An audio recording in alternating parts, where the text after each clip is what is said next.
Tech billionaire Peter Thiel says he underinvested in Bitcoin. Speaking at an event in Miami, Peter Thiel said after Bitcoin hit a record price, I guess with investing, you're just supposed to buy Bitcoin.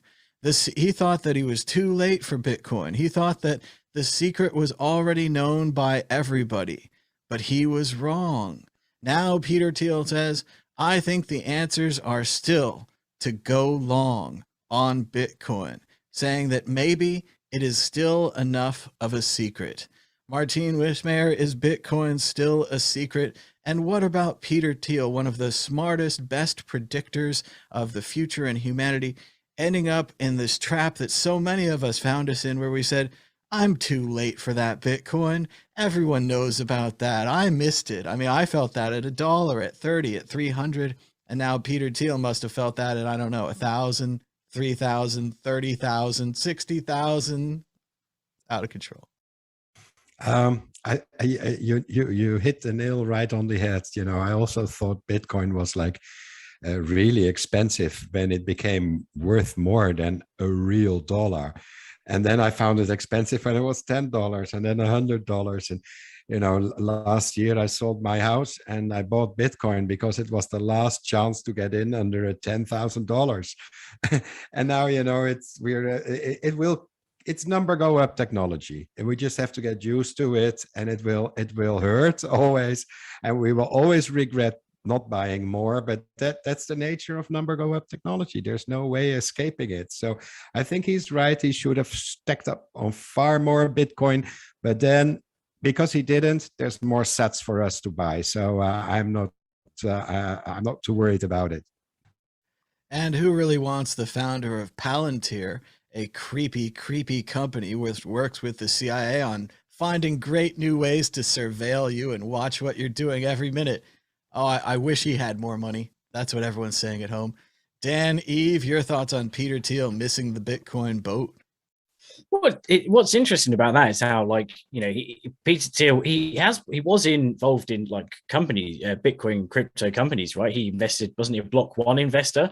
But then like he's kind of countered his positive comments for Bitcoin, like when he said it was April this year, he was saying that like he thinks that Bitcoin was created by China as a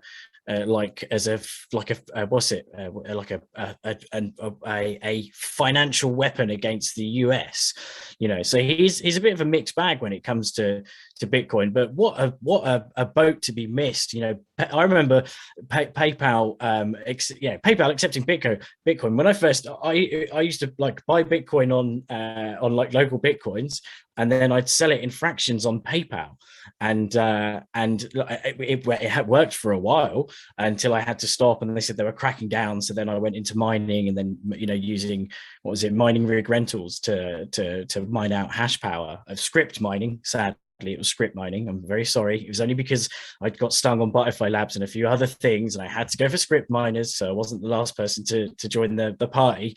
But yeah, like that could have been something special, you know, for PayPal to have gotten to Bitcoin, you know, as early as that, because you can imagine how much they would have been able to put in, you know, to build on the Bitcoin infrastructure and, like, you know, contribute to it becoming a widely used currency of the internet. Because kind of PayPal took your crap dollars and your crap pounds and whatever, and made you able to transact via the internet with people from the US, and I was able to transact with people from China and all sorts of places. And so it was literally a marriage made in heaven for them to be adopting Bitcoin, but they didn't do it. But they have recently, right? Can't you buy? I think in the US you can buy it, so that's a good thing. But yeah, it's another kind of a nod from the real world people that have built businesses, especially in terms of, you know, in terms of transmitting money around the world. I think it's a good nod to Bitcoin that he is involved and saying he's underinvested, just like everyone else who said they, you know, you always look back and you think, oh, I really didn't need that, that extra, I don't know, that extra popcorn at the cinema. I could have bought like some Bitcoin back, and it all adds up, doesn't it? So basically, the moral of the story is don't buy food, just buy Bitcoin. It is funny.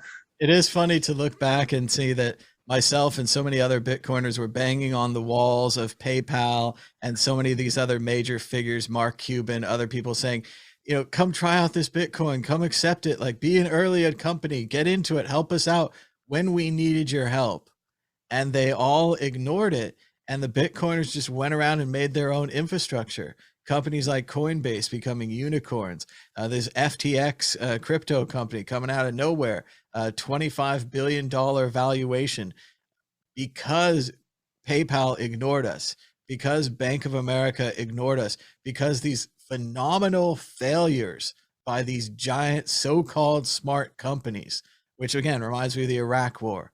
Colin Powell passed this week, and he threatened everyone with the thing that wasn't there and all of the fake weapons and all that. But it's amazing to see these massive organizations, incredibly intelligent, incredibly organized, incredibly methodical, still making these gigantic future mistakes, and ones that are so obvious, not just to myself, but to thousands of others and hundreds of thousands of other Bitcoiners like me. It's very strange. Josh Shigala, what do you think about Peter Thiel, one of the PayPal mafia, one of the original internet rich people, completely missing the boat on Bitcoin?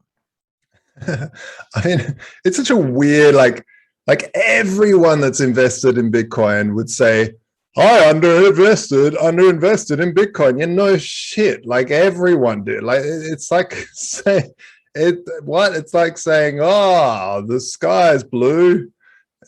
What? It's just, and then all the media is like, Peter Thiel says he underinvested. Like, what? Josh, there's one person out there who I think was properly invested in a Bitcoin. We'll have to have him on again soon. Is Adam Meister, the Bitcoin Meister. I swear that guy was living on like ramen noodles and water, and he was just doing nothing but hodling and saving. And every day on his show, he'd tell people to hodl and to save, and he was totally right. And I hope he got rewarded. The thing I hope is that I hope he cashes some out. The big fear with a lot of these people is that you're so good at hodling and saving that you hodl and save forever and you never enjoy your life at all. So I hope he enjoys it. And the other hodlers who are like him, who have scrimped and saved, it's never bad to sell a little bit at the all-time high. But he could have owned the best plot in the graveyard, but no one can find his private keys. Shit. Doesn't even have a video tombstone. How good is that? Josh, more on Peter Thiel. I interrupted you. Oh yeah, no. Look, it's just a typical news thing of like, oh, Peter Thiel underinvested. Who cares? Like, get a life, dude. If you didn't see this, like, if you didn't see this after creating PayPal, then what the hell? Why are we even looking at you? Just honestly, like the aha moment that I had and that many people had when they read that white paper and just basically went, what? We have rare digital assets now? Like, if he didn't get this, why are we still talking about this fool? I mean, sorry, Pete. I do have some really good ventures. Maybe you want to invest. But dude, you should have seen this. What are you doing? It is funny, and like Dan was saying earlier, I can only hope that one day people will write random articles about everything that I say, just putting them all in the headline. Moving on to the exit question, a random article about something that Peter Thiel said. Peter Thiel thinks he may have met Satoshi Nakamoto on a beach at an eGold conference. The alleged Satoshi at the time seemed to understand that eGold was in trouble by being a corporation, and Peter Thiel theorizes that the Satoshi may have decided to go without a corporation the next time. Peter Thiel, of course, no memory or description of the man on the beach. Dan, Eve, did Peter Thiel meet Satoshi Nakamoto?